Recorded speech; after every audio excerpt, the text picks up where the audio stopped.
Well, today, the Supreme Court will hear arguments over whether the Trump administration is allowed to include a citizenship question to the 2020 Census questionnaire.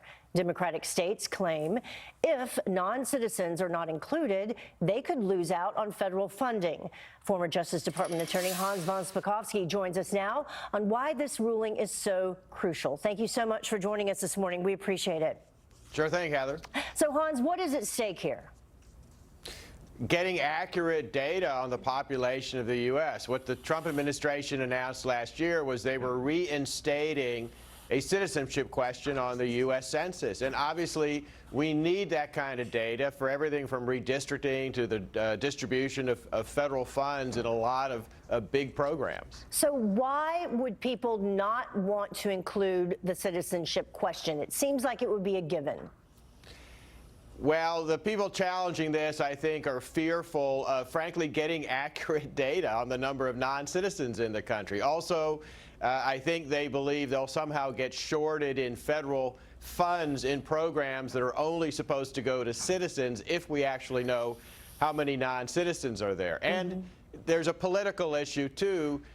We really ought to be using only citizen population when it comes to redistricting, drawing new boundary lines. In places like California, they don't want that to happen because they get a political advantage from having large numbers of non-citizens there on a political basis. And I think that's what a lot of people don't understand, how they get the political advantage. Explain that.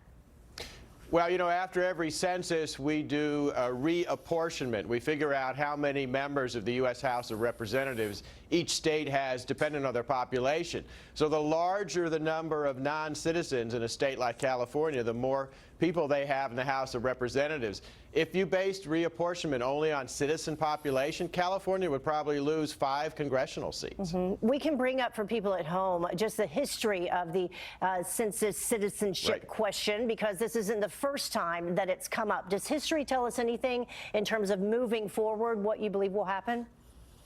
Yeah, you know, many in the press have been painting this as if it's something unprecedented the Trump administration's doing. Actually, the first president to recommend a citizenship question on the census was Thomas Jefferson, and it first appeared in 1820. Now, it appears that the Supreme Court has been backing the president when it comes to several different issues that have been brought up before it. We have the travel ban back in June of 2018, the Ohio voter roll purges of June of 2018 as well. Do you think that this is an indication that the Supreme Court will find in favor of President Trump as well this time around? Yeah, because the law here is very clear. The lower courts, for example, said it was unconstitutional to ask a citizenship question.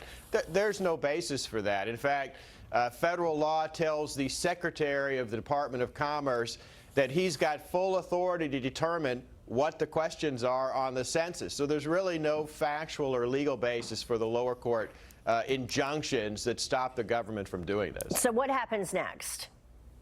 Well, they're going to hear oral arguments today, and we should get a decision very quickly from the court. We definitely will before the end of June.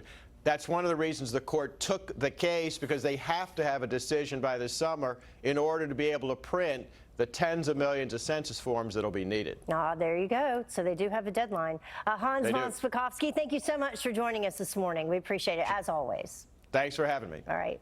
Well, the time